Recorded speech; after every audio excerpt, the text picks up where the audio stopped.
Good morning दोस्तों, welcome to study hackathon. मेरा नाम है ऋषभ जैन। करंट अफेयर्स की डेली डोज सीरीज़ में आप सभी का स्वागत है। तो चलिए स्टार्ट करते हैं 25 जून 2021 के करंट अफेयर्स। सबसे पहले देखते हैं आज क्या स्पेशल डे है। जैसा कि आप स्क्रीन पर देख पा रहे हैं, आज है international day of the seafarers, यानी अंतर्राष्ट्रीय नाविक दिवस। 25 जून को हम सेलिब्रेट करते हैं गाइस, अंतर्राष्ट्रीय नाविक दिवस, international day of the seafarers, याद रखिएगा। और इस स्पेशल डे के रिगार्डिंग मैं आपको कुछ फैक्ट बताना चाहूँगा। आप सभी ने यहाँ पर द इंटरनेशनल मैरीटाइम ऑर्गेनाइजेशन का नाम सुना होगा। जी हाँ, सो आईएमओ द्वारा ही ये सेलिब्रेट किया जाता है हर साल 25 जून को। और जो international day of the seafarers है, ये रिकॉग्नाइज़ किया जाता है जो नाविक हैं उनके कंट्रीब्यूशन के लिए वर्ल्ड ट्रेड और वर्ल्ड इकोनॉमी में जो उन्होंने यहाँ पर कंट्रीब्यूशन दिया, अपना अंतर्राष्ट्रीय स्तर पर सहयोग प्रदान किया है, उसी के याद में ये सेलिब्रेट किया जाता है गाइस, अंतर्राष्ट्रीय नाविक दिवस। और इस साल हम 2021 में अंतर्राष्ट्रीय नाविक दिवस की 11वीं वर्षगांठ मना रहे हैं, 11th एनिवर्सरी हम सेलिब्रेट कर रहे हैं, याद रखिएगा। 2021 के लिए जो अंतर्राष्ट्रीय नाविक दिवस का थीम रखा गया है गाइस, आप स्क्रीन पर देख सकते हैं, seafarers at the core of shipping future. Okay, याद रखिएगा, मैं फिर से रिपीट कर देता हूँ, seafarers at the core of shipping future, याद रखिएगा गाइस, 2021 के लिए इस थीम रखा गया है। ओके, और आगे चलते हैं। रूस ने संयुक्त अंतर्राष्ट्रीय चंद्र अनुसंधान संस्थान केंद्र विकसित करने के लिए किस देश के साथ समझौता किया है। ओके, सो हमारा पहला क्वेश्चन है, यहाँ पर जो रशिया कंट्री है उन्होंने संयुक्त अंतर्राष्ट्रीय चंद्र अनुसंधान संस्थान केंद्र है उसको विकसित करने के लिए किस कंट्री के साथ यहाँ पर एग्रीमेंट किया है, समझौता किया है, ये आपको बताना है। 4 ऑप्शन आपको दिए गए हैं गाइज, आप गेस कर सकते हैं which option is correct. The right option is option 2, China. Okay, so चीन के साथ रूस ने अभी हाल ही में समझौता किया है संयुक्त अंतर्राष्ट्रीय चंद्र अनुसंधान संस्थान केंद्र को विकसित करने के लिए, याद रखिएगा। और रशिया और चाइना की जो लोकेशन है वो मैं आपको मैप में दिखा देता हूँ। काफ़ी इजी लोकेशन है, बट फिर भी मैं आपको एक बार दिखा देता हूँ। ये जो आपकी स्क्रीन पर देख पा रहे हैं, ये एक एशिया का मैप है। यहाँ पर आप देख पा रहे हैं रशियन फेडरेशन। ओके, दुनिया का सबसे बड़ा जो कंट्री है वो है रशिया। रशियन फेडरेशन का मैप आपके सामने है। और रशिया की जो कैपिटल है मॉस्को, करेंसी रूबल हो जाएगी गाइस, सो याद रखिएगा, रशिया, मॉस्को, रूबल। ओके, इस फ्लो में आपको याद रखना है। और इसके साउथ में जैसे आप जाएंगे नीचे की ओर, आप देखेंगे यहाँ पर चाइना कंट्री है। चाइना की जो राजधानी है बीजिंग, और करेंसी यहाँ पर युआन हो जाएगी गाइस, सो चाइना को भी आपको याद रखना है, चाइना, बीजिंग, युआन। ओके, सो एक फ्लो में आपको कंट्री, कैपिटल और करेंसी याद रखनी है। आगे चलते हैं। नेक्स्ट क्वेश्चन है, मुनीश्वर नाथ भंडारी हाल ही में किस हाई कोर्ट के नए कार्यवाहक मुख्य न्यायाधीश के रूप में नियुक्त किए गए हैं। ओके, सो अभी हाल ही में मुनीश्वर नाथ भंडारी जी को किस हाई कोर्ट के नए कार्यवाहक मुख्य न्यायाधीश के रूप में नियुक्त किया गया है, ये आपको बताना है। आप गेस कर सकते हैं which option is correct. The right option is option 4, Allahabad. So Allahabad high court के लिए मुनीश्वर नाथ भंडारी जी को कार्यवाहक मुख्य न्यायाधीश के रूप में चुना गया है, याद रखिएगा गाइज। और ये एक फ़ोटो है मुनीश्वर नाथ भंडारी जी। आगे चलते हैं। The 7 sense of being a mother पुस्तक की लेखक कौन है। ओके, सो यहाँ पर एक महिला लेखक है जिनका नाम आपको बताना है। पुस्तक का नाम है the 7 sense of being a mother. ये पुस्तक किसने लिखी है हाल ही में, ये आपको बताना है गाइज, आप गैस कर सकते हैं। 4 ऑप्शन आपको दिए गए हैं guys. So the right option is option 3, Tahira Kashyap. Okay, right option हो जाएगा ताहिरा कश्यप। इन्होंने ही ये बुक लिखी है guys, the sense of a being a mother. ये हैं आपकी स्क्रीन पर ताहिरा कश्यप, जिन्होंने हाल ही में इस पुस्तक को लिखा है। बहुत ही फेमस लेखिका है, याद रखिएगा, ताहिरा कश्यप। और नेक्स्ट देखते हैं, भारत और किस देश ने हिंद महासागर में द्विपक्षीय नौसैनिक अभ्यास किया है। ओके, सो बायलैटरल नेवल एक्सरसाइज हुई है गाइस हाल ही में, इंडिया और किस कंट्री के बीच हुई है ये आपको बताना है। इंडियन ओशन में एक्सरसाइज कंडक्ट की गई है। The right option is option 1, Japan. Bharat और जापान के बीच हिंद महासागर में द्विपक्षीय नौसैनिक अभ्यास किया गया है, याद रखिएगा। जापान की जो राजधानी है मैं आपको बता देता हूँ, टोक्यो, और करेंसी है येन। ओके, सो जापान, टोक्यो, येन, इस फ्लो में आपको याद रखना है।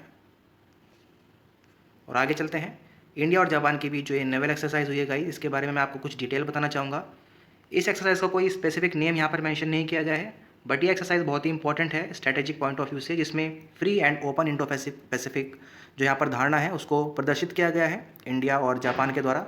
सो याद रखिएगा, हिंद महासागर में कंडक्ट की गई है, और इसका जो उद्देश्य था free and open Indo Pacific. Okay, so यहाँ पर जो इंडियन ओशन रीजन है, इंडो पैसिफिक रीजन, उसमें यहाँ पर फ्री एंड ओपन यहाँ पर नेविगेशन हो, इसके लिए ये एक्सरसाइज कंडक्ट की गई है, याद रखिएगा, इंडो पैसिफिक रीजन। और आगे चलते हैं, एक मैप में आपको दिखा देता हूँ, सेम मैप है, जहाँ पर आप देख सकते हैं जो एक्सरसाइज है वो कंडक्ट की गई है इस एरिया में। ये है इंडियन ओशन रीजन, और आप मैप में देख पा रहे हैं ये है हमारा प्यारा भारत, और यहाँ पर आपको दिख जाएगा Japan country. Okay, so Japan की करेंसी है येन और कैपिटल हो जाएगी टोक्यो, जापान टोक्यो येन। ओके, याद रखिएगा गाइस, सभी फैक्ट्स इंपॉर्टेंट हैं एग्जाम पॉइंट ऑफ व्यू से। और आगे चलते हैं।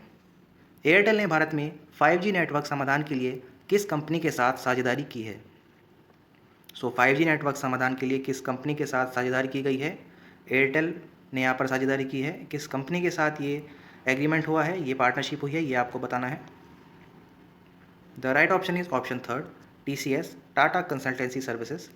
और टाटा कंसल्टेंसी सर्विसेज से रिगार्डिंग आपको कुछ फैक्ट मैं आपको बताना चाहूँगा। जैसे कि आप स्क्रीन पर देख पा रहे हैं, TCS के जो CEO हैं राजेश गोपीनाथन। फाउंडेशन ईयर हो जाएगा गाइज 1968, 1968 में यहाँ पर इसकी स्थापना हुई थी 1 अप्रैल 1968। हेडक्वार्टर हो जाएंगे गाइज मुंबई, TCS के हेडक्वार्टर मुंबई में है। ओके, और फाउंडर्स यहाँ के नाम यहाँ पर दिए गए हैं, फकीर चंद कोहली, टाटा सन्स जो कि JRD टाटा से हैं। ओके, सो सभी नेम आपको याद रखने हैं। ये सभी फैक्ट्स काफ़ी इंपॉर्टेंट बनते हैं एग्जाम पर्सपेक्टिव से, और किसी भी तरह से आपसे क्वेश्चन पूछा जा सकता है। सो एक बार फिर से रिपीट कर लेते हैं जल्दी से गाइज। TCS के CEO हो जाएंगे Rajesh Gopinathan, foundation year 1968, headquarter हो जाएगा मुंबई, और फाउंडर्स में यहाँ पर आ जाएंगे फकीर चंद कोहली, टाटा सन्स और JRD टाटा, याद रखिएगा। आगे चलते हैं।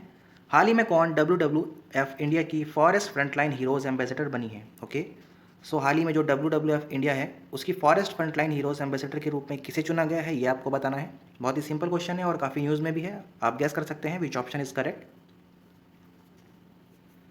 The right option is option 4, Upasana Kamineni. Okay, so Upasana Kamineni ही वह महिला है जिन्हें WWF इंडिया की फॉरेस्ट फ्रंटलाइन हीरोज़ एम्बेसडर के रूप में चुना गया है गाइज। ये एक इनकी फ़ोटो है, उपासना कामिनेनी, काफ़ी फेमस पर्सन है, याद रखिएगा। और आगे चलते हैं। किस देश के एथलीट लॉरेल हबर्ड ओलंपिक में हिस्सा लेने वाले पहले ट्रांसजेंडर एथलीट होंगे? ओके, सो जो ओलंपिक है गाइज उसमें यहाँ पर ट्रांसजेंडर्स की एंट्री भी मान्य कर दी गई है, जो कि एक फेमस एथलीट हैं लॉरेल हबर्ड। किस कंट्री से बिलोंग करते हैं ये आपको बताना है। फर्स्ट ट्रांसजेंडर एथलीट बनने वाले हैं, आप गेस कर सकते हैं which option is correct. The right option is option second, New Zealand. Okay, so New Zealand की कंट्री है यहाँ पर जहाँ से बिलोंग करते हैं लॉरेल हबर्ड, और ओलंपिक में हिस्सा लेने वाले ये पहले ट्रांसजेंडर एथलीट बनने वाले हैं, याद रखिएगा न्यूजीलैंड। न्यूजीलैंड की गाइस राजधानी मैं आपको बताना चाहूँगा वेलिंगटन। ओके, और करेंसी यहाँ पर हो जाएगी डॉलर। ओके, सो न्यूजीलैंड वेलिंगटन डॉलर, याद रखिएगा। आगे चलते हैं। और ये न्यूजीलैंड की लोकेशन आप मैप में देख सकते हैं, this is a world map. Okay, बहुत ही अच्छा मैप है गाइस, आप देख पा रहे हैं यहाँ पर जो न्यूजीलैंड की लोकेशन है, this is New Zealand guys. Okay, red country आपको शो हो रहा है। ऑस्ट्रेलिया के यहाँ पर अगर आप ईस्ट में जाएंगे, थोड़ा साउथ ईस्ट में जैसे ही आप जाएंगे, यहाँ पर आपको मिलेगा न्यूजीलैंड। साउथ पैसिफिक ओशन में ये कंट्री बिलोंग करता है, न्यूजीलैंड वेलिंगटन डॉलर। ओके, और आगे चलते हैं। किस देश की सेना ने एक हवाई उच्च शक्ति वाले लेज़र का सफलतापूर्वक परीक्षण किया है? ओके, सो जो यहाँ पर हवाई उच्च शक्ति वाला लेज़र है, इसका सफलतापूर्वक परीक्षण किस देश की सेना ने किया है, यह आपको बताना है। काफ़ी मॉडर्न और हाईटेक टेक्नोलॉजी है जो कि लेज़र का यहाँ पर प्रयोग किया जा रहा है, सफलतापूर्वक परीक्षण कर लिया है इन्होंने। किस कंट्री ने यहाँ पर किया है ये आपको बताना है guys. So the right option is option 1। Okay, Israel ने भी हाल ही में उच्च शक्ति वाले लेज़र का सफलतापूर्वक परीक्षण किया है, जो कि एक एरियल लेज़र के रूप में यहाँ पर काम करता है इजराइल। आगे चलते हैं। इजराइल की लोकेशन मैं आपको मैप में दिखाना चाहूँगा, बहुत ही अच्छा मैप आपकी स्क्रीन पर शो हो रहा है, जिसमें गल्फ़ कंट्रीज़ और यहाँ पर इजराइल की लोकेशन आपको दिखाई गई है। तो आप देख सकते हैं यहाँ पर जो इजराइल कंट्री है, this is Israel guys. Okay, green colour में आपको जो शो हो रहा है इजराइल कंट्री है यहाँ पर, और इसके ऊपर हो जाएगा गाइस लेबनान। ओके, लेबनान से बॉर्डर शेयर करता है इजराइल, सीरिया से बॉर्डर शेयर करता है guys. Okay, this is Jordan. Okay, white colour में यहाँ पर जॉर्डन है। ओके, और यहाँ पर है इजिप्ट। ओके, सो इन सभी कंट्रीज़ के साथ इजराइल बॉर्डर शेयर करता है, याद रखिएगा। इजराइल के जो प्रधानमंत्री हैं अभी हाल ही में नवनिर्वाचित चुने गए हैं यहाँ पर, जिनका नाम है नफ्ताली बेनेट। ओके, सो आपको ये स्टैटिक जीके का पार्ट भी याद रखना है, और साथ ही साथ जनरल अवेयरनेस के क्वेश्चन भी डिस्कस करने हैं। हाल ही में जो इजराइल के प्रधानमंत्री बने हैं नफ्ताली बेनेट, और इससे पहले थे लिकुड पार्टी के बेंजामिन नेतन्याहू, याद रखिएगा। सभी फैक्ट्स काफ़ी इंपॉर्टेंट बनते हैं एग्जाम पर्सपेक्टिव से। आगे चलते हैं। किस दिन विश्व मानवतावादी दिवस मनाया जाता है? ओके, सो विश्व मानवतावादी दिवस किस दिन मनाया जाता है ये आपको बताना है। वर्ल्ड ह्यूमैनिटी डे किस दिन सेलिब्रेट किया जाता है? The right option is option 4, 21 June. Okay, so 21 जून को हम विश्व मानवतावादी दिवस मनाते हैं, याद रखिएगा 21 जून। आगे चलते हैं। मिजोरम में जीनस मिरमेसिना कुल से चींटियों की 2 नई प्रजातियां खोजी गई हैं। ओके, सो जो मिरमेसिना ग्रुप है यहाँ पर चींटियों का ग्रुप है गाइस मिरमेसिना के नाम से, उसकी यहाँ पर 2 नई स्पीसीज़ को खोजा गया है। ओके, जिसमें दोनों स्पीसीज़ के नाम आपको स्क्रीन पर दिए गए हैं। पहली स्पीसीज़ का नाम यहाँ पर मेंशन किया गया है मिरमेसिना बवाई, और सेकंड का नाम रखा गया है मिरमेसिना रेटिकुलाटा। ओके, सो दोनों ही स्पीसीज़ के नेम काफ़ी इंपॉर्टेंट बनते हैं गाइस, याद रखिएगा, मिरमेसिना बवाई और मिरमेसिना रेटिकुलाटा। इनकी एक फ़ोटो भी मैंने यहाँ पर मेंशन किया आपके लिए, आप देख सकते हैं। दोनों ही न्यू स्पीसीज़ हैं यहाँ पर, चींटी की नई प्रजाति हैं जो कि मिरमेसिना ग्रुप से बिलोंग करती हैं, मिरमेसिना बवाई एंड मिरमेसिना रेटिकुलाटा। आगे चलते हैं। हाल ही में कौन ब्यूरो ऑफ इंटरनेशनल रिसाइकलिंग के अलौह धातु प्रभाग के नए अध्यक्ष बने हैं? ओके, सो जो अलौह धातु प्रभाग है उसके नए अध्यक्ष के रूप में किसे चुना गया है? ब्यूरो ऑफ इंटरनेशनल रिसाइकलिंग के जो अध्यक्ष बने हैं ये आपको बताना है। The right option is option 4 Dhaval Shah. Okay, so Dhaval Shah को हाल ही में ब्यूरो ऑफ इंटरनेशनल रिसाइकलिंग के अलौह धातु प्रभाग के नए अध्यक्ष के रूप में चुना गया है, धवल शाह। और ये इनकी एक फ़ोटो है आपकी स्क्रीन पर, आप देख पा रहे हैं, ये है धवल शाह। नेक्स्ट क्वेश्चन देखते हैं गाइस। किस राज्य की सरकार ने राज्य में स्वामित्व योजना लागू करने के लिए भारतीय सर्वेक्षण विभाग के साथ समझौता ज्ञापन पर हस्ताक्षर किए हैं? ओके, सो एक एमओयू साइन किया गया है गाइस भारतीय सर्वेक्षण विभाग के साथ। ये किस राज्य की सरकार ने किया है एमओयू साइन, ये आपको बताना है। ओके, स्वामित्व योजना लागू करने के लिए ये समझौता ज्ञापन पर हस्ताक्षर किए गए हैं। 4 ऑप्शन आपको दिए गए हैं, आप गैस कर सकते हैं which option is correct. The right option is guys option 3। Okay, so Assam सरकार और भारतीय सर्वेक्षण विभाग के बीच ये समझौता हुआ है स्वामित्व योजना लागू करने के लिए, याद रखिएगा। असम की लोकेशन आपको इंडियन मैप में मैं ज़रूर दिखाना चाहूँगा। This is Assam guys. Okay, आप यहाँ पर देख पा रहे हैं ये नॉर्थ ईस्ट का मैप है, ये पूरा नॉर्थ ईस्ट हो जाएगा। ओके, और यहाँ पर सेंट्रल जो लोकेशन है असम की है गाइस, रेड कलर में आपको शो हो रहा है असम। असम की राजधानी है दिसपुर। ओके, सो आपको सभी फैक्ट्स याद रखने हैं। और इसके जो चारों तरफ यहाँ पर स्टेट्स हैं, यहाँ पर हो जाएगा guys Arunachal Pradesh. Okay, this is Nagaland. Okay, यहाँ पर हो जाएगा गाइस मिजोरम। ओके, त्रिपुरा, मणिपुर, और यहाँ पर सभी ये जो स्टेट्स हैं बॉर्डर शेयर करते हैं, तो याद रखिएगा सभी की लोकेशन काफ़ी इंपॉर्टेंट बनती है। आगे चलते हैं। भारत का पहला चर्म पार्क किस शहर में विकसित किया जा रहा है? ओके, पहला लेदर पार्क भारत का किस शहर में विकसित किया जा रहा है, काफ़ी इंपॉर्टेंट क्वेश्चन बनता है। सो आप गैस कर सकते हैं which option is correct. The right option is option 2। जी हाँ, आप सभी ने यहाँ पर करेक्ट गैस किया है। कानपुर में ही भारत का पहला चर्म पार्क विकसित किया जा रहा है, याद रखिएगा। भारतीय नौसेना और किस देश की नौसेना के बीच हिंद महासागर में पैसेज युद्धाभ्यास का आयोजन हुआ है? ओके, सो जो एक्सरसाइज कंडक्ट की गई है, अगेन यहाँ पर इंडियन ओशन में एक्सरसाइज कंडक्ट की गई है, और जो एक्सरसाइज का नाम है पैसेज। सो आपको गैस करना है विच option is correct. The right option is option 4। Okay, Indian navy और अमेरिकन नेवी के बीच ये नौसेना अभ्यास हुआ है गाइस हिंद महासागर में, जिसका नाम है पैसेज युद्धाभ्यास, याद रखिएगा। आगे चलते हैं। फिलिप रॉथ द बायोग्राफी, ये पुस्तक किसने लिखी है ये आपको बताना है। पुस्तक का नाम है फिलिप रॉथ द बायोग्राफी।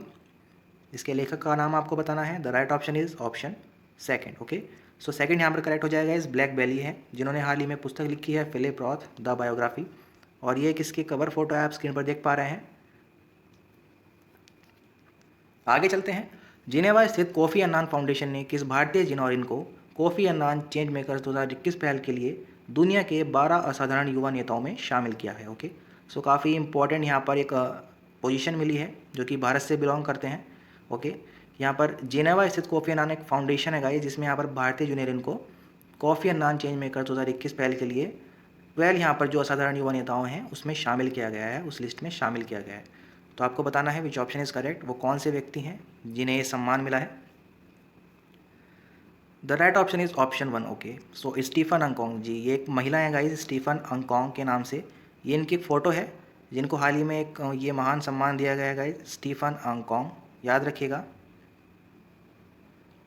और आगे चलते हैं। भारतीय ओलंपिक संघ ने किस कंपनी को टोक्यो ओलंपिक और 2022 के एशियाई खेल तथा राष्ट्रीय मंडल खेलों का प्रमुख प्रायोजक साइन किया है? ओके, सो भारतीय ओलंपिक जो कमेटी है उन्होंने यहाँ पर प्रमुख प्रायोजक के रूप में किसे चुना है, जो कि यहाँ पर नेक्स्ट टोक्यो ओलंपिक 2022 होने वाले हैं एशियाई खेलों के साथ साथ राष्ट्रीय मंडल खेलों का प्रमुख प्रायोजक किसे चुना गया है ये आपको बताना है। Indian sports association, MPL sports company, भारतीय क्रीड़ा संघ, या फिर नेशनल यूथ स्पोर्ट्स फेडरेशन। आप गेस कर सकते हैं guys. The right option is option 2। Okay, MPL sports company. Okay, so MPL sports company को हाल ही में प्रमुख प्रायोजक के रूप में चुना गया है टोक्यो ओलंपिक और 2022 के एशियाई खेल तथा राष्ट्रीय मंडल खेलों के लिए। आगे चलते हैं। कुरुवई खेती सब्सिडी योजना किस राज्य सरकार की ओर से शुरू की गई है, ये आपको बताना है। कुरुवई खेती सब्सिडी योजना। So the right option is option third, Tamil Nadu राज्य सरकार द्वारा ये योजना शुरू की गई है जिसका नाम है कुरुवई खेती सब्सिडी योजना। याद रखिएगा, तमिलनाडु। और गाइज ये थे कुछ करंट अफेयर्स के क्वेश्चन जो हमने डिस्कस किए हैं 25 जून के लिए। अब जो पार्ट आता है स्टैटिक जीके का पार्ट, हम डेली बेसिस पर कवर करते हैं, जिसमें हम CCC रूल फॉलो करते हुए कंट्री, कैपिटल और करेंसी को यहाँ पर लर्न करते हैं। सो आपकी स्क्रीन पर आप देख पा रहे हैं यहाँ पर जो न्यू 5 कंट्रीज़, कैपिटल और करेंसीज दिए गए हैं, इनको हम लर्न करेंगे। सो आप मेरे साथ साथ एक फ्लो में इनको लर्न कर सकते हैं गाइज। चलिए स्टार्ट करते हैं। सबसे पहला कंट्री है गाइज एस्टोनिया, कैपिटल हो जाएगी तालिन और करेंसी है यूरो। ओके, सो आपको एक फ्लो में बोलना है तीनों को ही, एस्टोनिया, तालिन, यूरो। ओके, नेक्स्ट चलते हैं। कंट्री है इथियोपिया, कैपिटल है अदिस अबाबा और करेंसी हो जाएगी बिर। ओके, सो इथियोपिया, अदिस अबाबा, बिर, इस तरह से आपको बोलना है। दोबारा से स्टार्ट करते हैं गाइज स्टार्टिंग से। एस्टोनिया, तालिन, यूरो, इथियोपिया, अदिस अबाबा, बिर, फिजी, सुआ, डॉलर, फिनलैंड, हेलसिंकी, यूरो और France, Paris, euro. Okay, simply आपको याद करना है, कोई इशू नहीं है, आपको धीरे धीरे लर्न हो जाएगा, इजीली लर्न हो जाएगा और काफ़ी लंबे समय तक याद भी रहेगा। एक फ्लो में ही आपको तीनों को बोलना है। सो गाइज एक बार जल्दी से दोबारा से रिपीट कर लेते हैं। एस्टोनिया, तालिन, यूरो, इथियोपिया, अदिस अबाबा, बिर, फिजी, सुआ, डॉलर, फिनलैंड, हेलसिंकी, यूरो और France, Paris, euro. Okay, last time repeat करते हैं गाइज। एस्टोनिया, तालिन, यूरो, इथियोपिया, अदिस अबाबा, बिर, फिजी, सुआ, डॉलर, फिनलैंड, हेलसिंकी, यूरो और फ्रांस, पेरिस, यूरो। ओके, सो सभी फैक्ट्स आपको याद रखने हैं guys. This is country, capital, currencies. Okay, ये थे कुछ करंट अफेयर्स के क्वेश्चन और स्टैटिक जीके का पार्ट जो हमने डिस्कस किया है 25 जून के लिए। ये है गाइज वीडियो का एंड पार्ट। और लास्ट में मैं सभी से आपसे बताना चाहूँगा, अगर आपको वीडियो पसंद है और अगर आप चाहते हैं कि करंट अफेयर्स की डेली डोज सीरीज़ ऐसे ही कंटिन्यू बनी रहे, तो आप इस वीडियो को ज़रूर लाइक कीजिएगा और साथ ही साथ आप अपने दोस्तों के साथ भी इस वीडियो को शेयर कर सकते हैं। ओके, वीडियो के डिस्क्रिप्शन में आपको PDF का लिंक मिल जाएगा, वहाँ से आप वीडियो को डाउनलोड करके इसको लर्न कर सकते हैं और डिटेल न्यूज़ पढ़ सकते हैं गाइज। लास्ट में बताना चाहूँगा गाइज, आने वाली वीडियोज़ की नोटिफिकेशन पाने के लिए आप स्टडी हैकाथॉन चैनल को सब्सक्राइब भी कर सकते हैं और बेल आइकन को प्रेस करना मत भूलिएगा। मैं हूँ ऋषभ जैन, मिलते हैं नेक्स्ट वीडियो में। Thank you, thanks a lot, have a great day.